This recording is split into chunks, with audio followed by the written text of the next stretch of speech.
The telegram arrived on a Friday morning, and it was the kind of telegram that made people do things they would later regret. Poirot was at breakfast when Georges brought it in.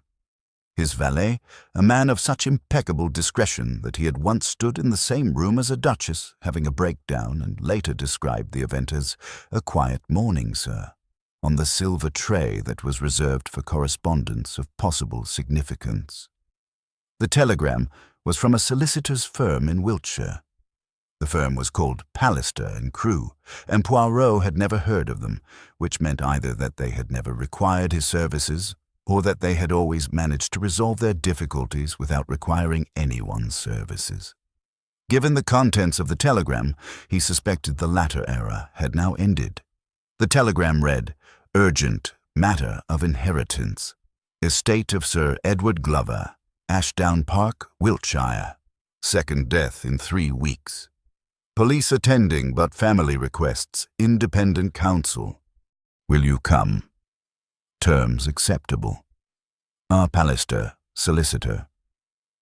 Poirot read it twice, buttered his toast, read it a third time, and then said, to himself, to Georges, to the general principle of the universe, 2 deaths, 3 weeks, an estate in Wiltshire, and a solicitor frightened enough to telegram a Belgian detective at 8:30 in the morning. He ate his toast, he thought. He ate a second piece of toast, which was unusual, because he generally ate precisely one.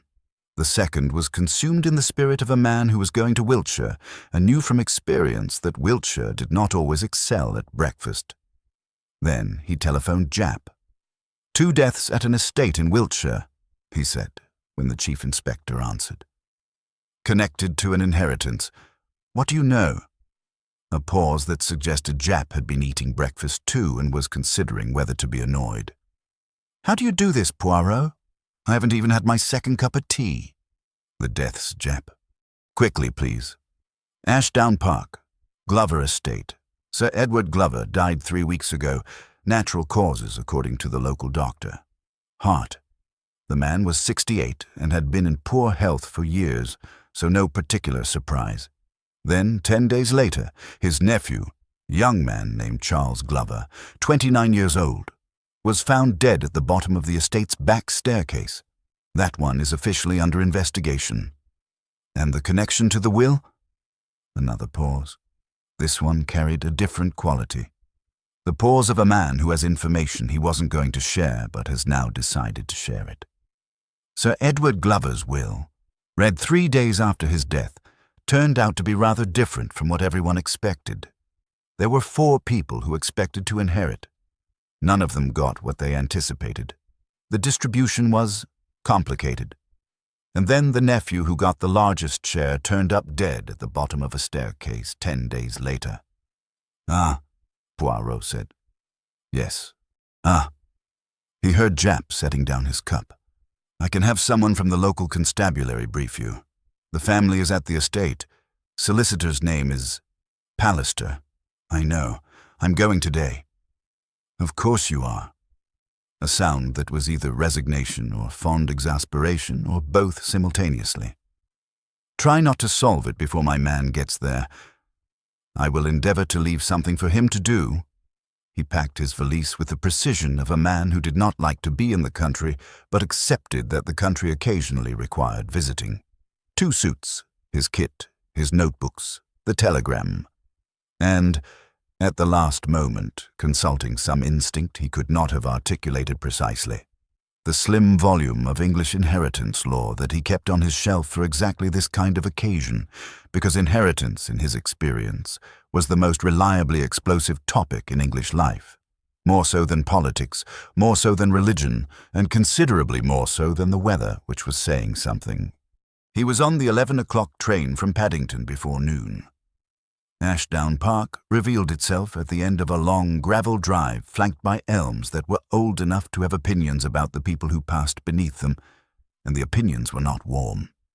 It was an early Georgian house, the kind that had been built to make a statement and had spent 300 years having that statement gradually qualified by the cost of maintenance. The stone was beautiful and slightly green with lichen. The windows were large and slightly draughty-looking. The gardens had been good once and were still trying, in the particular way of English gardens, to be good despite the kind of English autumn that did not cooperate. The house had the specific atmosphere that Poirot associated with a certain kind of English country house in the aftermath of a death in the family. Or, in this case, 2 deaths in 3 weeks. It was not grief exactly. It was the atmosphere of a place where grief and calculation were occurring simultaneously, and where the people present were attempting to make each emotion invisible to the people who might be witnessing the other. Poirot was met at the door by Reginald Pallister, the solicitor. Pallister was 60, solid, with the kind of face that had probably always looked worried and had found, in the current circumstances, justification for every line.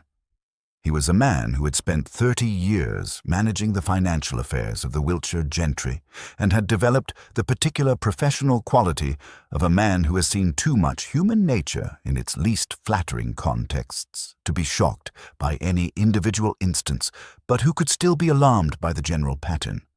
He was alarmed now. "Monsieur Poirot," he said, in the entrance hall. The entrance hall was large, cold, and furnished with the kind of inherited furniture that had been there so long it had become architectural. "Thank you for coming with such speed." "The circumstances recommended speed. Tell me who is in the house."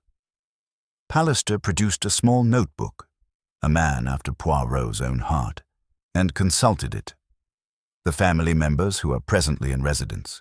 Miss Constance Glover, Sir Edward's daughter, aged 43. Mr. Robert Glover, Sir Edward's son, aged 38. Mrs. Diana Hartwell, née Glover, Sir Edward's eldest daughter, aged 47. She arrived 2 days after the reading of the will and has not left. And Mr. Thomas Hartwell, Diana's husband, aged 52. He paused. Charles Glover, the nephew who died, was Sir Edward's brother Gerald's son. Gerald has been dead for 12 years. Charles was not in residence at the time of Sir Edward's death, but came for the reading of the will and remained. He remained because of what the will contained. Yes. Pallister lowered his notebook. That is one way of putting it. What is another way of putting it? The solicitor was quiet for a moment. He had the look of a man selecting his words with the care of someone diffusing something. Sir Edward Glover's will was a surprise. To everyone, including, I confess, myself, and I had been his solicitor for 22 years.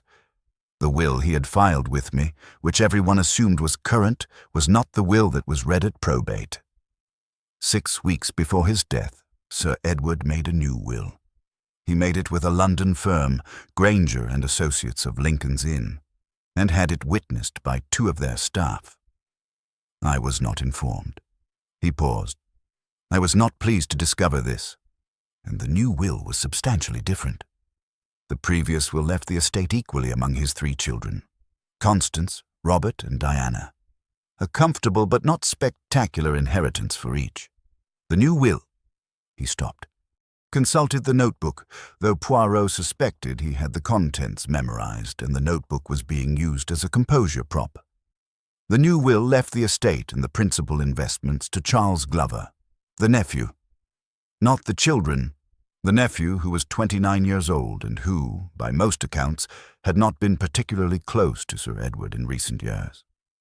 The 3 children each received a legacy, a sum of £15,000, but the house, the land, and the bulk of the capital went to Charles. The entrance hall was very quiet. And 3 weeks after the reading of that will, Poirot said, Charles Glover was found dead at the bottom of the back staircase. At 3 o'clock in the morning, yes. The assumption was that he had got up in the night, perhaps going to the kitchen, perhaps for some other reason, and had, in the darkness, missed his step. And the local police? Their current thinking? The local inspector, a man named Fordham, is not yet satisfied. The staircase in question has an electric light switch at both the top and bottom landing. Charles Glover was found with no indication of having made any attempt to find the light. A man unfamiliar with the house, getting up in the dark, might be expected to feel for a light switch. A man who had been staying in the house for 2 weeks and who had therefore used the staircase many times would know exactly where the switch was. Unless he had no opportunity to use the switch. Yes, unless he was already falling when the question of the switch became relevant. Pallister looked at him steadily. Or unless he never went to the staircase voluntarily. Poirot removed his coat, which Georges had ensured was flawlessly pressed, and gave it to the hovering housemaid. "I will meet the family now, Monsieur Pallister. All of them together, if possible, in the same room. There is something very informative about watching 4 people who each have a significant motive for the same crime sitting in the same room and trying to appear as if they don't." The drawing room at Ashdown Park had been designed in the 18th century for the kind of social occasion that involved people being decorative and performing pleasure. It had not been designed for what it was being used for on a Thursday afternoon in November, which was 4 people sitting in it with the constrained energy of individuals who would each have preferred to be in a different room, alone, and who were in the drawing room together only because a Belgian detective had requested it and the solicitor had concurred, and neither of them had been in a position to decline. Poirot took a chair slightly to one side, a position that allowed him to see all 4 faces without any of them feeling directly examined, which was to say a position from which he intended to examine all of them directly. He was very good at this. It was a skill that looked like social ease and was, in fact, something considerably more precise. Constance Glover was 43 and she was, on the surface, the least dramatic person in the room. She was thin and neat, with fair hair going grey, and the kind of face that was pleasant rather than striking and that expressed things economically. A small line between the brows for concern, a slight compression of the mouth for disapproval, not very much in between. She had been, by all evidence Poirot had gathered, the child who stayed, who had remained at Ashdown Park, managing the house, managing her father in his declining health, managing the particular thankless daily work of a large house with a difficult occupant. She sat with her hands folded and her back straight, and she looked at Poirot with the expression of someone who has been managing a crisis for 3 weeks and is tired, but not yet done. Robert Glover was 38 and louder, in every sense, than his sister. Not loud in voice. He was quiet, in fact, with the particular quietness of a man who had learned to manage something volatile in himself by keeping the surface still. He was handsome in a slightly blurred way, as though a more sharply defined version of his face existed somewhere, and this was a working copy. He had driven from London when called. Poirot had gathered this from Pallister, and he had the look of a man whose life in London had been interrupted, and who was not entirely certain the interruption was unwelcome. There was something in his posture, a quality of watchfulness that was trying very hard to look like relaxation, that Poirot filed immediately.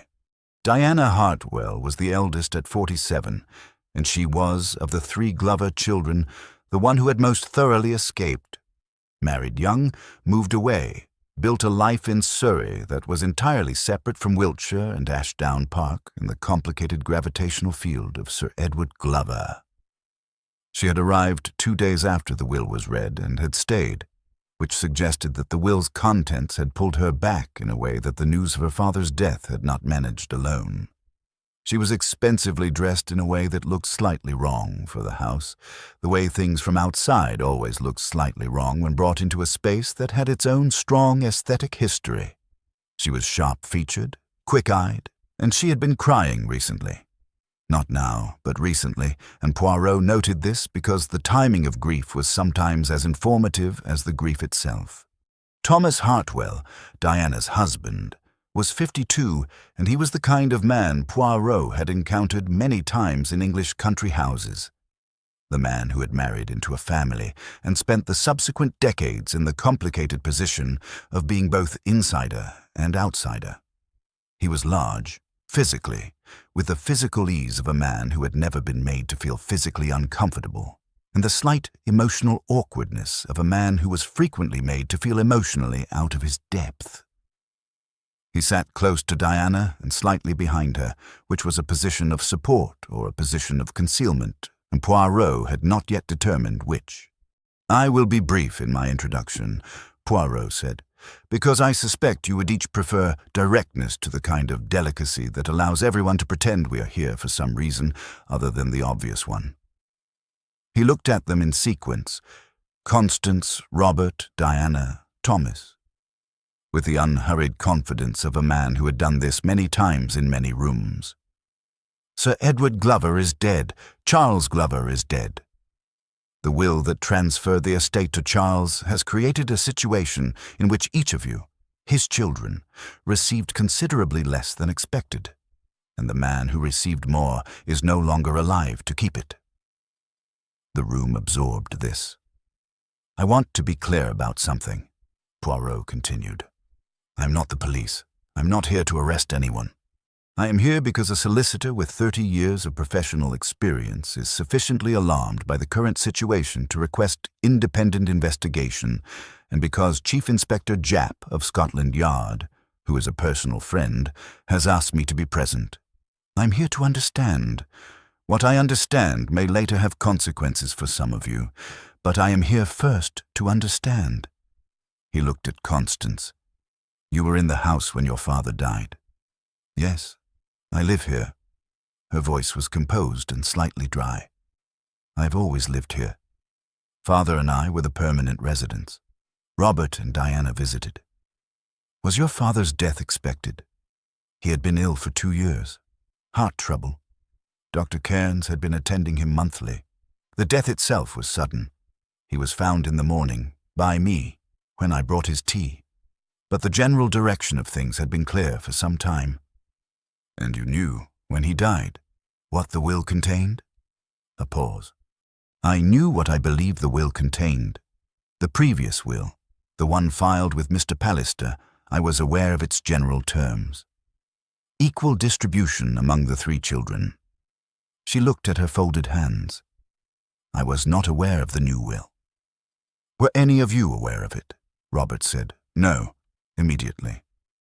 Diana said, "Absolutely not," with a slight emphasis that was not quite protest, but was in the vicinity.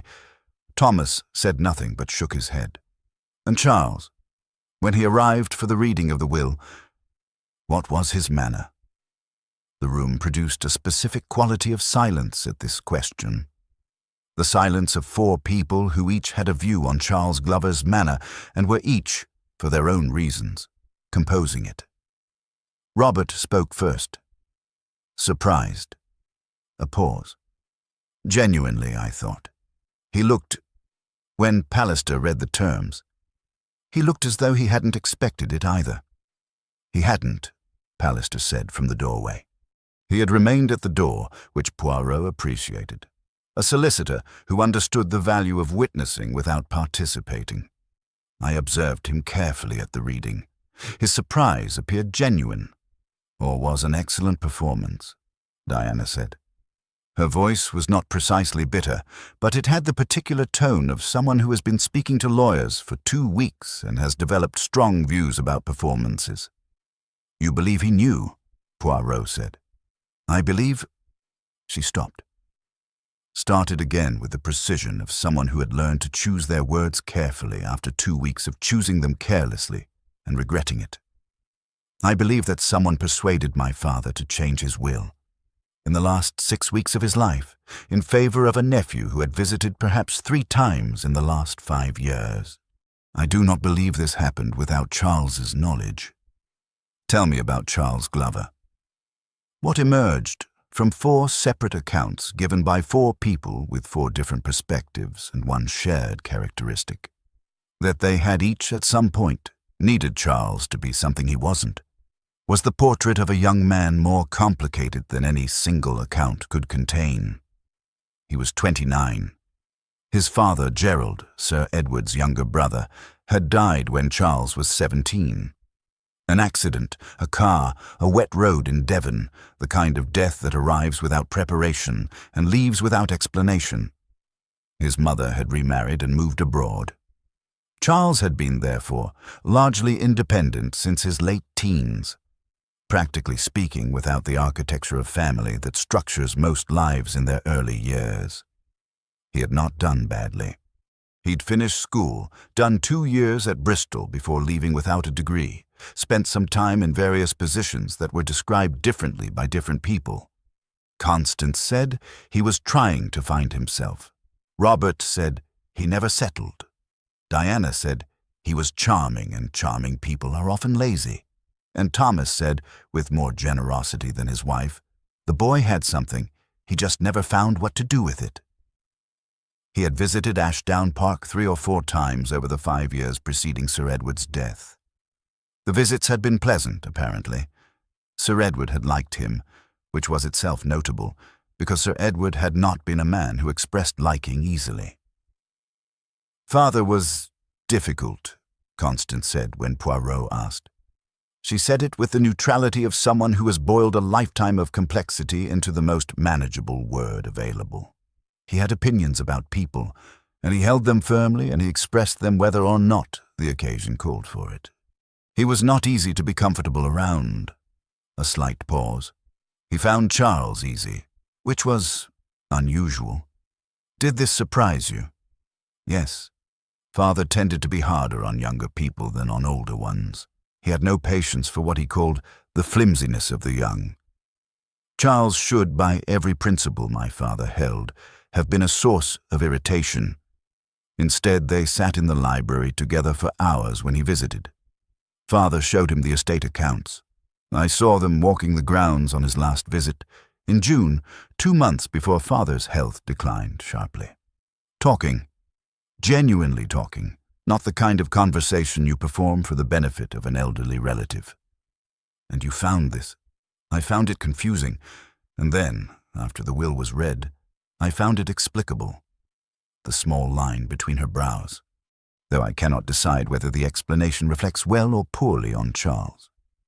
What are the 2 possible explanations? She looked at him directly, and Poirot noted that Constance Glover, when she chose to be direct, was very direct indeed. Either Charles was genuinely the person my father connected with, and Father rewarded that connection in the way he thought appropriate, which would be consistent with his character. He always rewarded what he valued.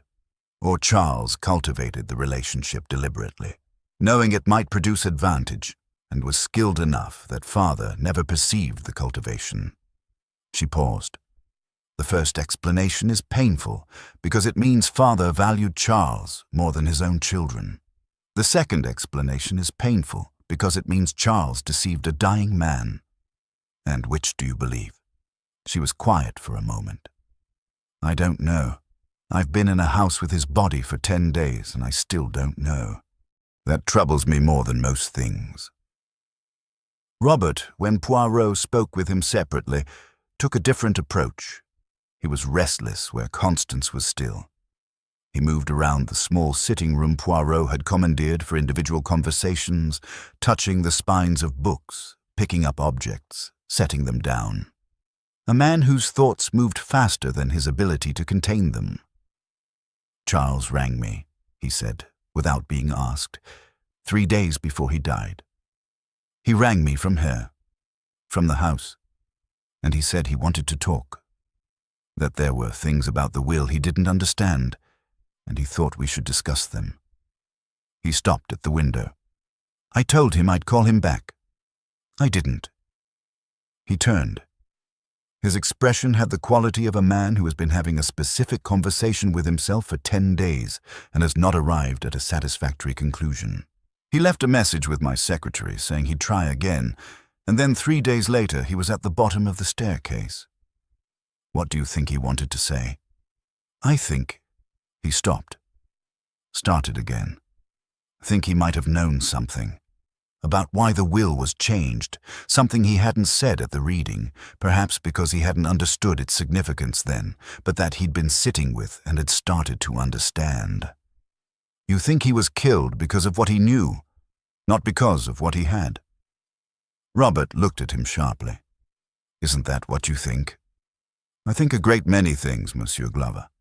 I'm in the process of deciding which of them are correct. Tell me about your relationship with your father. Robert's mouth compressed in a way that spoke volumes without opening. "Adequate," he said finally. "We understood each other well enough to disagree productively, and not well enough to agree about anything important." He looked back at the window. "He wanted me to come back here, to Ashdown Park, to take over the management of the estate. I wanted other things. London, my own life. We had that conversation every year for 15 years, and we always arrived at the same impasse." He paused. "He left me £15,000, which is, it's money. It's more than many people have.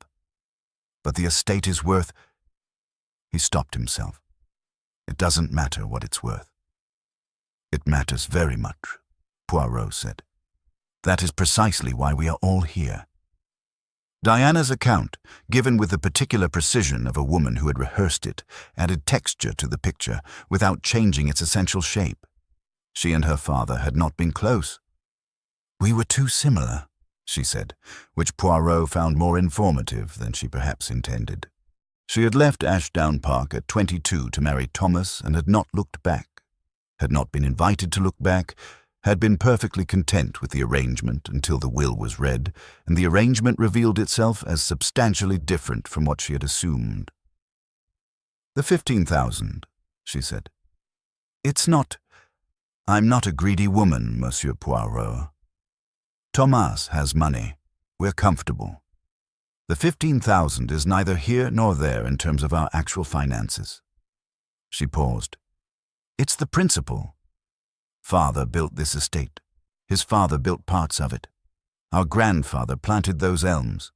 We are the Glovers of Ashdown Park, and it goes to a boy who visited 3 times and had no idea what a drainage ditch was until Father showed him."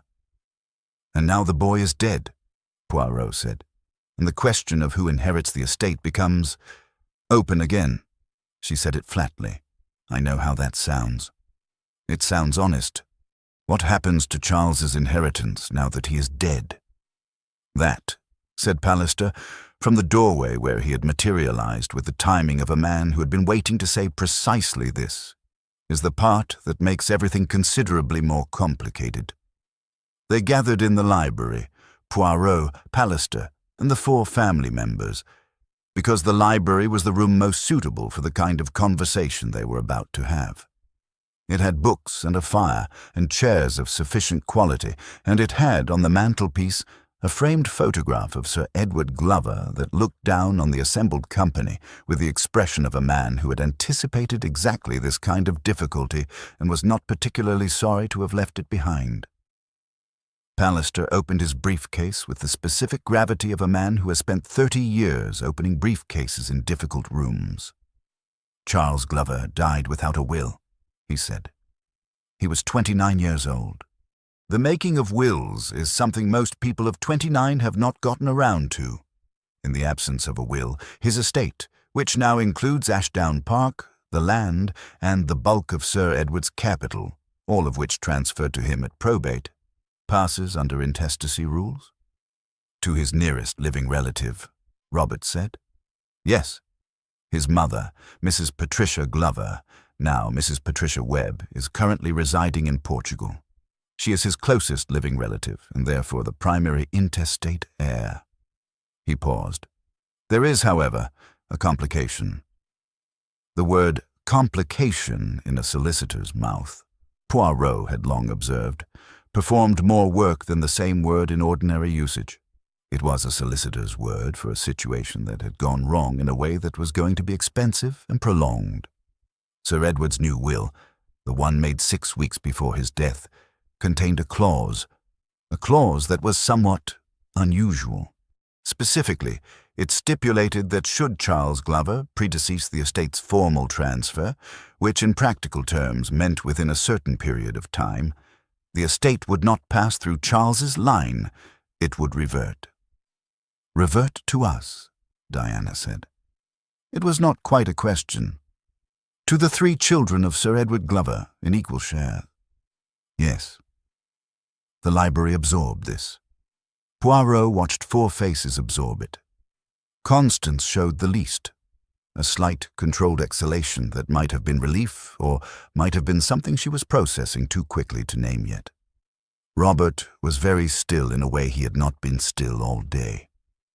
Diana looked at Thomas. Thomas looked at his hands. "So," Poirot said, into the silence. Sir Edward's will contained a reversion clause. If Charles died within a certain period after inheriting, the estate returned to his children. He looked at Pallister. How long was the specified period? 1 year from the date of probate.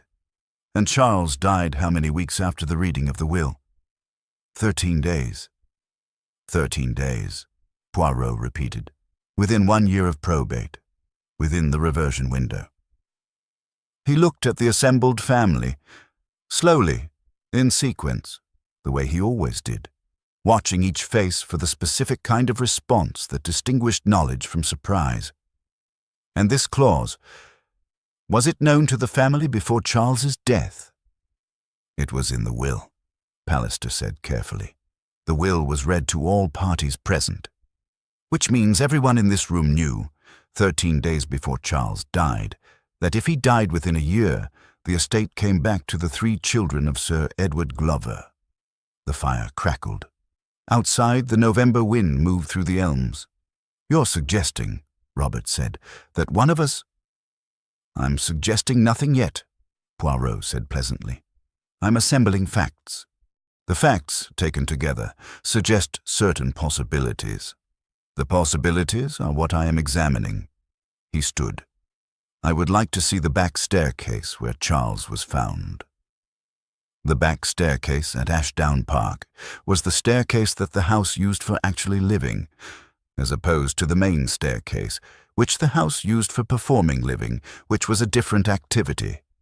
It was narrow, wooden, with a slight creak on the 3rd tread from the top that had been there for 30 years, and that everyone in the household had incorporated into their navigation, stepping over it or past it or around it in the automatic way of people who have lived long enough with a quirk to have stopped noticing it.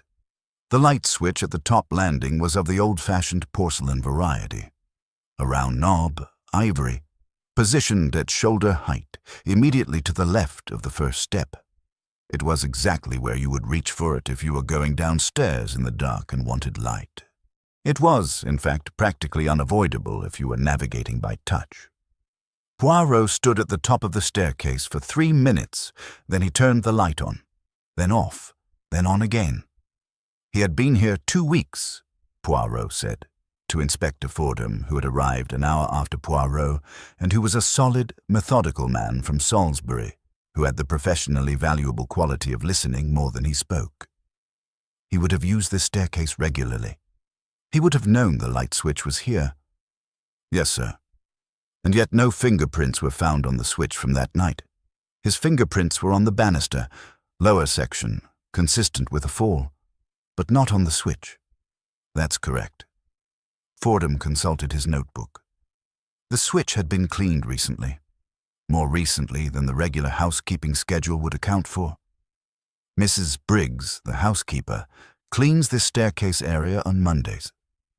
Charles died on a Wednesday night, Thursday morning. The switch showed evidence of having been wiped after the regular Monday cleaning. Poirot looked at the switch. He did not touch it. The forensic team had been thorough, but the scene was now 2 weeks old, and the most useful information was not in the physical surface, but in the arrangement of absence, in what was not there and should have been. "The 3rd tread," Poirot said, "the one that creaks. Where was Charles found?" "Bottom of the flight. The injuries were consistent with a fall of the full length. He had struck the wall at the foot in the turn of the staircase." Fordham looked at his notes. "The interesting thing, sir, and the thing that has been bothering me, is the trajectory. If a man loses his footing at the top of a staircase and falls, a natural fall, gravity and momentum, he tends to come down the center of the flight. Charles Glover was found at the exterior wall. The impact pattern suggests he was not in the center of the staircase when he fell. Suggests he was already at the wall side, as though he had been pressed toward the wall or had stepped to the wall side to accommodate someone coming down or going up. Poirot looked at the staircase, the geometry of it, the width, narrow enough that two people could pass only with difficulty, requiring one to step to the side, and the exterior wall at the side, where the banister did not run, where there was only the smooth plaster of the wall, and, at the foot, the turn of the staircase and the solid stone wall of the house. He stepped aside, Poirot said quietly, to let someone pass. Or was moved to the side. Or was moved to the side. Yes. He looked at the light switch one more time. Someone came down this staircase after Charles was dead and wiped the switch. Why? To remove their own fingerprints. Their own fingerprints, which would have been there from a recent use of the switch, which means they had come down this staircase recently, before Charles's death, and had touched the switch. And after Charles's death, they understood that those fingerprints were a problem. Fordham was quiet for a moment. There's something else. I didn't mention it to the family yet. I wanted to wait for you. The doctor who performed the post-mortem on Charles found a bruise on his upper arm, left arm above the elbow, circular, concentrated, consistent with a firm grip. Poirot turned to look at him. The bruise was 2 to 3 days old when Charles died. Not from the fall, pre-existing. Someone gripped his arm, firmly, 2 or 3 days before his death. Hard enough to bruise. A conversation that became physical, perhaps. Or a warning. Fordham met his eyes. Or a threat. Mrs. Briggs, the housekeeper of Ashdown Park, was 61 years old, and she had worked in the house for 23 years, which meant she had worked for Sir Edward for 23 years, which meant she had learned 2 things. How to be invisible in a house where the dominant personality did not welcome observation, and how to notice everything without appearing to notice anything. She was a small woman with very good posture, and the kind of face that had spent 23 years in professional neutrality, and had arrived at a permanent expression of careful attentiveness. She sat in her private sitting room off the kitchen, the room that was hers in the house, the one territory she could be said to actually occupy rather than merely maintain. And she told Poirot what she had seen with the composed precision of a woman who had been deciding for 10 days whether to tell anyone at all. The evening before Mr. Charles died, she said, I was later than usual. One of the kitchen taps had been dripping and I'd been attending to it. It was nearly 11:30 when I came up from the kitchen. She folded her hands on her lap. I came through the back corridor, the servants' way, and as I passed the bottom of the back staircase, I heard voices. From above, on the landing. Voices. More than one person. 2. One was Mr. Charles. I know his voice. He'd been here 2 weeks, and he had a particular way of speaking, quite direct, a bit quick. She paused. The other voice I also knew. I've known it for 23 years. It was Miss Constance. The room was quiet. They were arguing, Poirot said. Not a question. Not shouting. Nothing that would carry outside the back of the house. But heated. The way things are heated when they've been building for a while and someone's finally said the direct thing. She looked at her folded hands. I couldn't hear all of it. Sound carries oddly in that stairwell. Some of it clear and some muffled. What I heard was Mr. Charles saying something about the accounts, about something he'd found in the accounts. Miss Constance saying, I'm not going to pretend I heard everything correctly, Monsieur Poirot, but what I understood her to say was that he should leave it alone and that it didn't concern him. And his response. He said, and this I heard clearly because his voice rose, he said, it concerns me now. It concerns me considerably now, and I think you know it. Poirot looked at her steadily. And what happened after that? I heard footsteps, going back up the stairs, away from me, and then a door, somewhere upstairs, and then quiet. She met his eyes. I should have told Inspector Fordham sooner. I know that, but Miss Constance has been in this house for 20 years, and she was the one who told me my position was safe after Sir Edward died, and I... She stopped. I was afraid. You were human, Poirot said. It is not the same thing, but the distinction can wait. The accounts Mr. Charles mentioned. Do you know which accounts he meant? The estate accounts. Sir Edward kept them himself. All his life, he kept them personally. Miss Constance had access to them when his health made it necessary. Mr. Charles, after he inherited, would have been the natural person to take them over. She paused. I know nothing about accounting, Monsieur Poirot. I know nothing about what might or might not be in those books, but I know that Mr. Charles asked me, a week before he died, where they were kept, and I told him they were in the estate office, on the ground floor. And the following day I saw him coming out of the estate office with a very particular expression on his face. What expression? She considered. The expression of someone who has found something they were looking for and would have preferred not to find. The estate office was a small room off the back hall, furnished with the functional plainness of a room whose purpose was entirely practical. A large desk, a filing cabinet of ancient vintage, shelves of ledgers going back decades, the particular papery smell of rooms where numbers had been kept for a long time. Poirot sat at the desk with the most recent 5 years of estate ledgers, and with Inspector Fordham's constable, who had been dispatched to assist because Fordham had the professional humility to know that he was a policeman and Poirot was something else entirely, and that in this specific room the something else was more useful. He was not an accountant.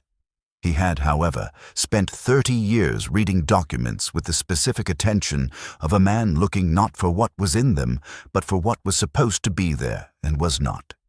Documents lied in two ways, by containing false information and by omitting true information. And the second form of lying was, in many ways, the more revealing. He found it in the third ledger. It was not dramatic. In Poirot's experience, the most significant things rarely were. It was a series of regular entries, quarterly, over a period of 3 years, in a column headed Estate Maintenance and Improvements. The amounts were substantial.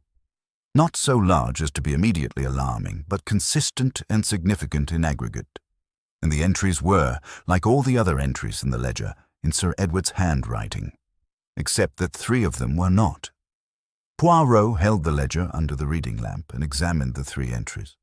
One from 18 months ago, one from a year ago, one from 8 months ago, with the magnifying glass he carried for exactly this kind of occasion.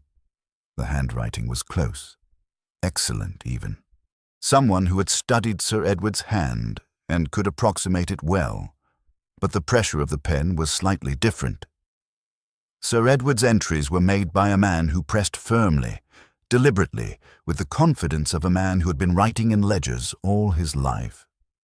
These 3 were made by someone who was concentrating on the shape of the letters, and whose concentration produced a slightly lighter, more tentative mark. Someone had made 3 false entries in Sir Edward's estate ledger, in Sir Edward's handwriting, to account for payments that Poirot suspected had not, in fact, been made to estate maintenance. He looked at the amounts. He looked at the dates. He cross-referenced with the banking records that Fordham had obtained from the solicitor's files. The money had gone somewhere. 3 payments, totaling £8,000, had been transferred from the estate accounts to a secondary account. The secondary account, when traced, was in the name of a small property management company with a registered address in Swindon. He looked up the company in the files Pallister had helpfully provided. It took him 20 minutes. The company had 1 director. The director was listed as C.A. Glover, Constance Anne Glover. He found Constance in the garden. She was wearing a coat and walking along the gravel path that bordered the south lawn with the purposeful, slightly mechanical pace of someone who was not walking for pleasure, but was walking because the alternative, sitting still with what she was thinking, was worse. Poirot fell into step beside her. She looked at him, but did not slow or change direction. "I know what you found," she said. "Tell me what you think I found." A moment, the gravel under their feet, the elms still in the cold afternoon, the house behind them with its lichened stone and its large windows catching the low November light. The accounts, the 3 entries. She did not look at him. Charles found them too, the week before he died. He confronted you. On the landing of the back staircase at 11:30 at night, yes? He was not angry.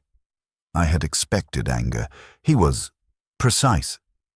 He had been in that estate office for 2 days, going through everything, the way a man goes through things when he suddenly understands they're his to manage and wants to know exactly what he has. And he found the discrepancy, and he traced it, and he came to me, and he was... She stopped walking. They were at the far end of the lawn, by the stone wall that separated the formal garden from the fields beyond. She stood and looked at the fields. He was more upset about the forgery than the money.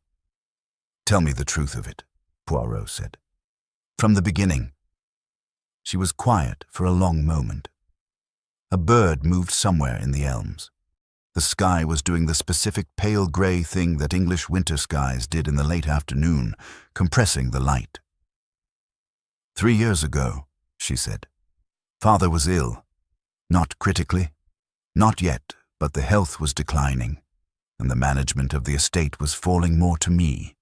I had access to the accounts, which I'd always helped with informally. And I discovered..." She stopped. "I discovered that the estate was in a worse position than I had understood.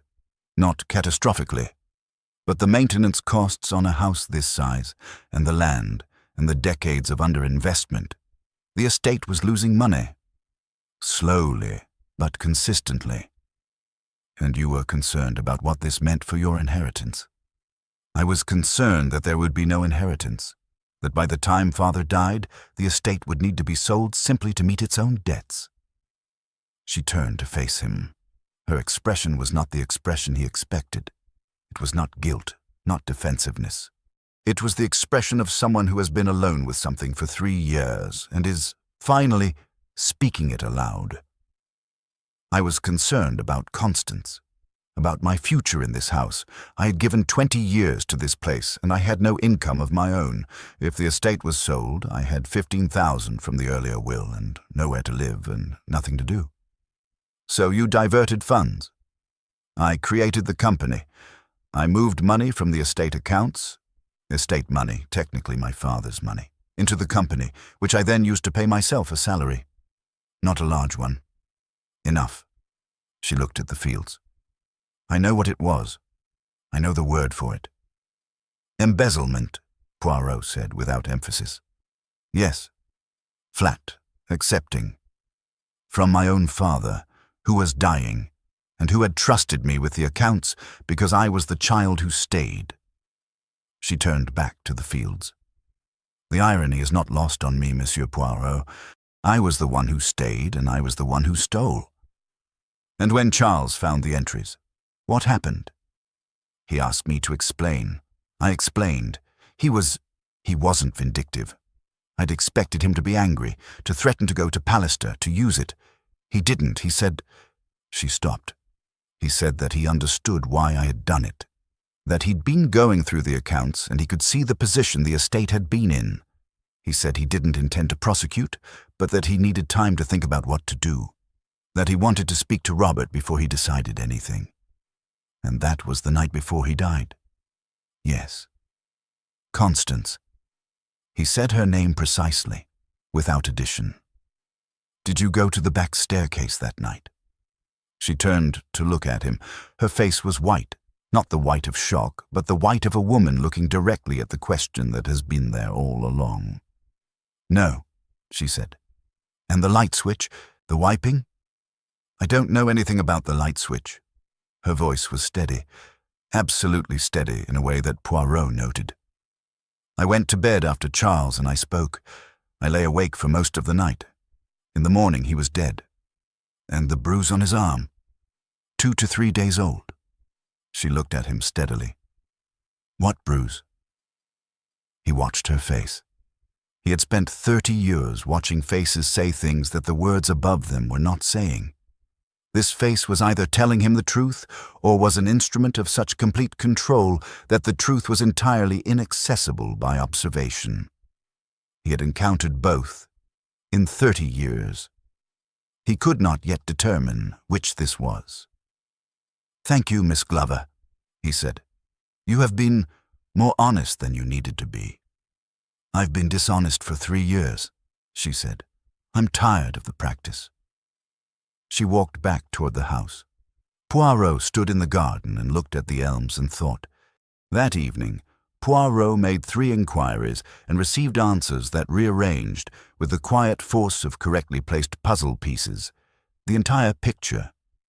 The first inquiry was to the London firm of Granger and Associates, who had drawn up Sir Edward's final will. He spoke to a young solicitor named Banks, who had been the junior on the matter. He asked 2 questions and received 2 answers that were not individually surprising, but that were together significant. The first answer: Sir Edward Glover had come to Granger and Associates accompanied by a family member on the occasion of his first meeting to discuss the new will. The family member had not been present at the actual signing, which had taken place a week later, but had been present at the initial consultation. The family member's name was Robert Glover. The second answer: the specific clause in the will, the reversion clause, the one that specified the estate would return to Sir Edward's children if Charles died within a year, had been suggested not by Sir Edward, but by the accompanying family member as a protective measure for Sir Edward's peace of mind. Poirot sat with this for a moment, then he made his second inquiry. This one was to a private inquiry agent in London, a man named Trout, whom Poirot had used on several occasions and who had, on this particular occasion, been doing a preliminary background check on the members of the Glover family at Poirot's telephonic request that morning. Trout's information on Robert Glover was, in the relevant part, as follows. Robert Glover had, 18 months ago, entered into a business investment that had gone considerably wrong.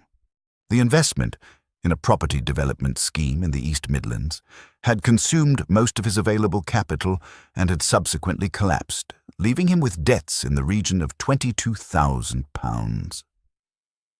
He had been servicing these debts for a year from his regular income, but was, in Trout's assessment, approaching the limits of what his income could absorb. £22,000 of debt. The estate of Ashdown Park, divided 3 ways, was worth considerably more than £22,000.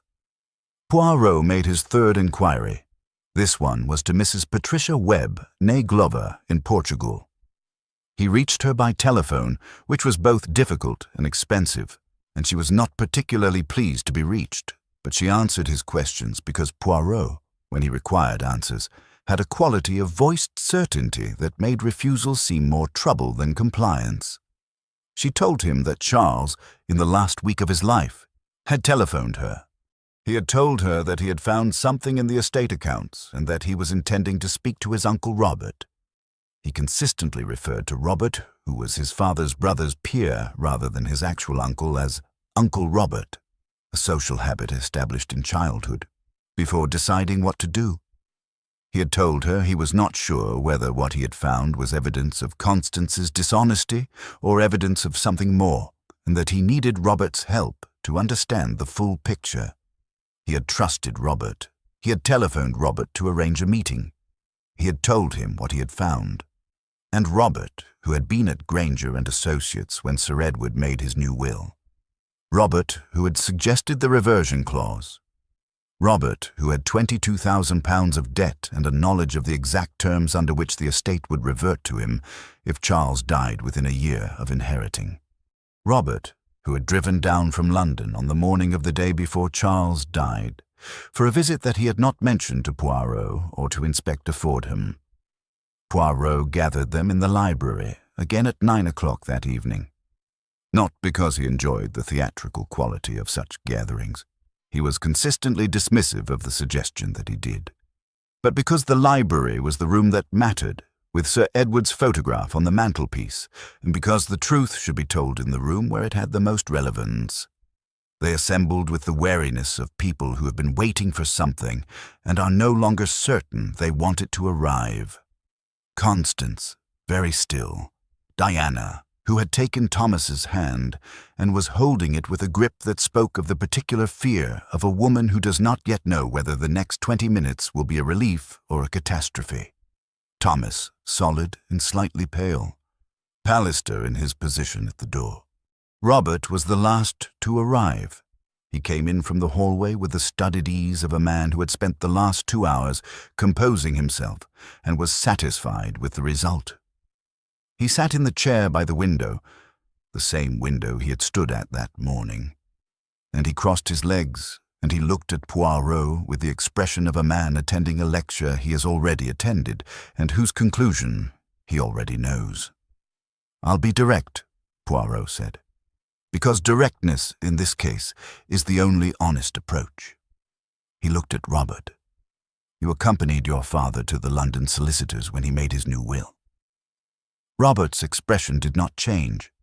"I mentioned I could drive him. He asked me to come." "You suggested the reversion clause." A pause. "I raised it as a possibility. Father had questions about protecting the estate's succession. I offered a suggestion." He spread his hands slightly. "A precautionary measure." "A precautionary measure," Poirot repeated. "That ensured that if Charles died within a year of inheriting, the estate returned to you and your sisters. A clause whose existence you knew when Charles arrived. A clause whose implications you understood precisely." "I understand the law, yes. I'm not.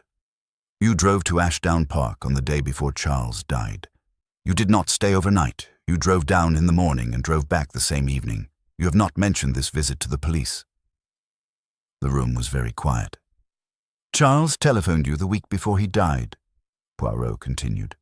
"He told you what he had found in the accounts. He told you about Constance's financial arrangements. He trusted you.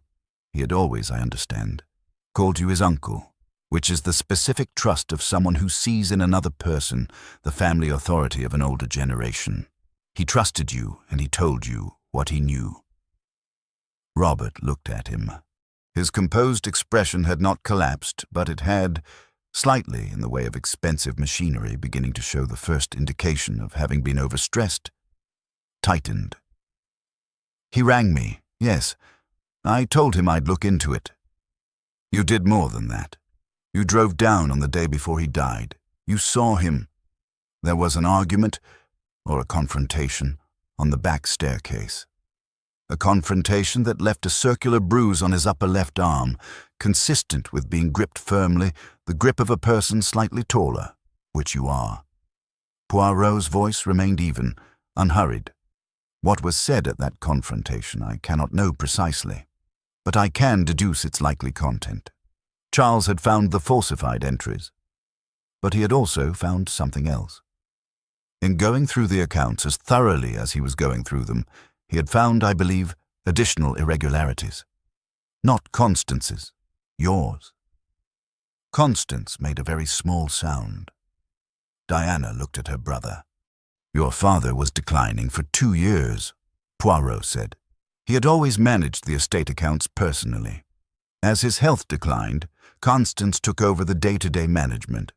But for a period in the 18 months preceding his final decline, a period that coincides with your business investment difficulties, you were also, periodically, at Ashdown Park, helping, as you described it, assisting with estate matters." He paused. "The entries I found were in 2 handwritings, Constance's approximation of Sir Edward's hand, and one other. A different approximation, better, actually. More confident, the hand of a man who had studied the original with more time and attention." He looked at Robert directly. "You had been embezzling from the estate for considerably longer than Constance, and for considerably more." Robert was very still now. Charles found both sets of entries. He understood Constance's. She had explained them when he confronted her on the staircase. But yours were in a different column, connected to different accounts, and they were larger, and they were older, and they were, Charles would have understood, the beginning of a much more serious problem. A problem that, if brought to a solicitor or to the police, would have been not merely embarrassing but criminal. And your debt situation? Poirot paused. £22,000, Monsieur Glover, in a position where the estate was about to be divided 3 ways rather than left intact. Charles, having inherited the whole, would have been in a position to demand repayment, or to press charges, or both. The fire crackled. Robert's face had passed through several states and arrived at something that was not precisely any of the things Poirot had expected. Not the cold denial he had anticipated, not the calculated deflection. It was something that was, underneath everything, tired. The specific tiredness of a man who has been maintaining a position under pressure for a very long time. He wasn't going to press charges, Robert said, quietly. He told me that. He said he just wanted the money returned. Gradually. That he didn't want a prosecution. He didn't want it to go anywhere. He just wanted the estate put right. He looked at his hands. He was extraordinarily decent about it. More decent than I deserved. And yet, Poirot said. And yet. Robert looked at the window. I'd been going through the arithmetic for 2 weeks, since the will was read. Since I understood that the reversion clause, which I had put there as precisely the kind of precaution I told myself it was, a reasonable legal safeguard, nothing more, existed. I had been doing the arithmetic and telling myself it was just arithmetic, that knowing the number didn't mean anything, that thinking about a thing wasn't the same as doing a thing, but thinking about it was the beginning of doing it. Yes, very quiet. When he told me he just wanted the money repaid, when I understood that he genuinely meant it, that he wasn't going to press charges, that he was going to let me out of it, I should have felt relieved. He paused. I felt worse. Because the relief meant I was going to have to repay £20,000 I didn't have, and I was going to be in this house that my father had given to a boy he'd known for 5 years, and I was going to smile and be grateful, and that was going to be the rest of my life. And instead, Poirot said, and instead the staircase in the dark, the switch wiped, the pretense of an accident. He looked at his hands again. I did not plan it as a plan. I've been trying to understand for 10 days how it happened, and the only honest answer I can give is that I don't know precisely where the decision was made. I know that I was on the landing with him. I know that he was at the exterior wall. He had moved to let me pass. I know that I know what I did. He stopped. He made a sound. On the way down, and then nothing. He closed his eyes. And then I wiped the switch and I went to my car. And I drove back to London in the dark, and I told myself it was an accident, and I very nearly believed it. Inspector Fordham, who had entered the library silently at some point in the last 10 minutes, crossed to Robert Glover's chair. Robert Glover, he said, I'm arresting you for the murder of Charles Glover. The room was very still. The fire, the photograph on the mantelpiece, the 4 walls of a library that had held 30 years of a family's gathered life. Constance, who had not moved or spoken throughout the whole of it, stood and walked to the window. She stood with her back to the room and looked out at the dark garden where, an hour ago, she had told the truth to a Belgian detective on a gravel path, and she held herself with the particular composure of a woman who has just watched her family destroyed, and is deciding, one breath at a time, who she is going to be when the dust clears. Poirot left Ashdown Park on Sunday morning. Pallister drove him to the station, a kindness that was also, Poirot suspected, an opportunity for the solicitor to say what he had not been able to say in the library. The estate, Pallister said, as they turned out of the Elm-Line Drive, with Charles gone and the reversion clause operative, it returns to the 3 children, including Robert. The estate returns to Robert's interest, yes. Whether Robert is in a position to benefit from it will depend on the courts and on whether, and to what degree, He cooperates with the investigation. Poirot looked out at the Wiltshire countryside. Grey-green, rolling, the kind of landscape that looked like it had been there forever and intended to continue. "You will manage what can be managed, Monsieur Pallister. That is what solicitors do. And Constance, the embezzlement, it will have to come out. It will. She understands this. She has been understanding it, I think, for 3 years, and the understanding has been its own punishment, though not, of course, the only consequence she will face." He watched a flock of birds wheel over a field, dark against the grey sky. "She's not a villain, Constance Glover. She's a woman who made a compromised choice in an impossible situation, and then had to live inside it. The law will determine its view of her. That is the law's function. My view is a separate matter." And Charles Glover. Pallister said the name with the specific weight of a man for whom the name now carried layers it hadn't carried before. He was a 29-year-old who came into an estate he didn't entirely want and tried to manage it with more honesty and generosity than anyone gave him credit for. He found fraud and chose not to prosecute. He found his cousin's theft and offered him a way out. He paused. He was, in the end, better than the situation deserved. That is both the tragedy and the dignity of it. The station came into view. Pallister parked, and they sat for a moment in the particular silence of a completed thing. "One question," Pallister said. "The original will. The one I knew about. Equal distribution among the 3 children. How did Robert arrange for Sir Edward to make a new will? How did he persuade his father to change it so dramatically in Charles' favour?" Poirot had been waiting for this question. He did not persuade him to change it in Charles's favour. That was genuine. Sir Edward was genuinely fond of Charles. Constance's account of their relationship, their walks and their conversations, the way Sir Edward showed him the accounts, that was real. Robert knew this, and he accompanied his father to the London solicitors, not to suggest Charles as the heir, but to ensure one thing only, the reversion clause. He knew his father was inclined toward Charles. He accepted that. He simply ensured that if Charles died within the window, the estate came home. He looked at the station building. He made the clause sound like paternal protection, a safeguard for Sir Edward's peace of mind in case Charles proved unequal to the estate's management. And Sir Edward, who was ill and tired and perhaps not as careful as he would have been in health, accepted it.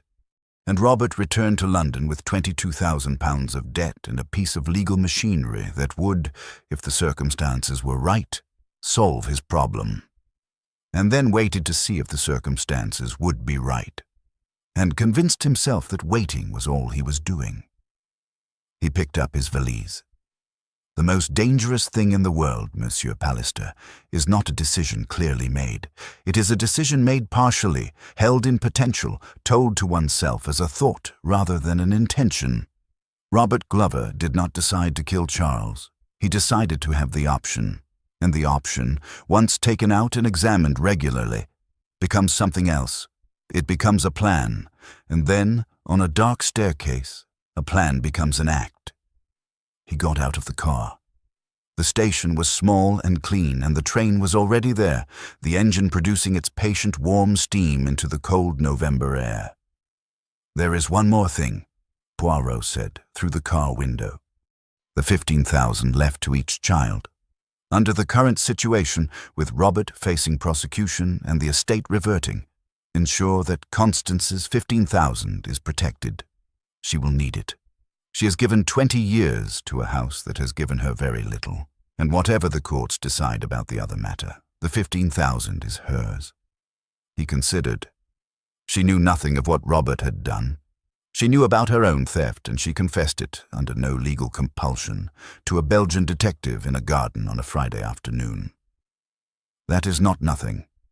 He raised his hat and walked to the platform. The train was warm and the seat was comfortable, and England moved past the window in its grey, particular, autumnal way. The fields, the farms, the hedgerows, the villages that had been there for 800 years and that took their continued existence entirely for granted. Poirot took out his notebook. He wrote, Ashdown Park. Robert Glover, arrested. Constance Glover, complicit to face charges. Charles Glover, 29 years old. Did not deserve to inherit the problem. Did not deserve the end. He paused. He thought about Charles Glover, finding the falsified entries and going back to look more carefully, understanding what he had found, and going not to a solicitor or to the police, but to the person responsible, offering a way out rather than a prosecution. A young man who had been given unexpectedly a large and complicated responsibility and who had been, in the brief weeks of his tenure, both intelligent and kind. He wrote, the inheritance nobody wanted. Wrong. The only person who approached it honestly was the one everyone resented for having it. He closed the notebook. He ordered tea. It arrived reasonably promptly, which was, for English train tea, something approaching a miracle. He drank it and looked at England and let the case arrange itself in the back of his mind in the orderly manner that completed cases arrange themselves. Not forgotten, never forgotten, but placed. Given their proper weight and their proper position in the long, continuous account that the little grey cells kept of what human beings did to each other in the pursuit of what they believed they deserved. The estate of Ashdown Park, Poirot thought, would endure. Houses like that endured. The elms would continue having their opinions about the people who passed beneath them. The lichen would continue on the stone. The staircase would continue to creak on the third tread. And whoever eventually lived there, Constance perhaps, with her 15,000 and her 20 years of careful management, or Diana and Thomas, or some combination of the available futures, would walk its rooms and probably not think, most mornings, about what had happened in the 3 weeks after Sir Edward Glover's will was read. That was the nature of houses. They absorbed and they continued. The train reached Paddington at 1:30. Georges was, as always, at Whitehaven Mansions when Poirot returned, and the sitting room was warm, and there was a cup of tisane prepared with the precision of a man who took the preparation of tisane seriously. Any correspondence, Georges? 2 letters, sir. Nothing telegraphed. And Chief Inspector Japp rang. He said to tell you his man in Wiltshire was, and I quote, surplus to requirements, as usual. Tell him, Poirot said, settling into his chair, that I endeavoured to leave something for him. The endeavour was not entirely successful. He drank his tisane. Outside, London continued. The traffic, the people, the million interlocking stories of a city that never ran out of them. He was home.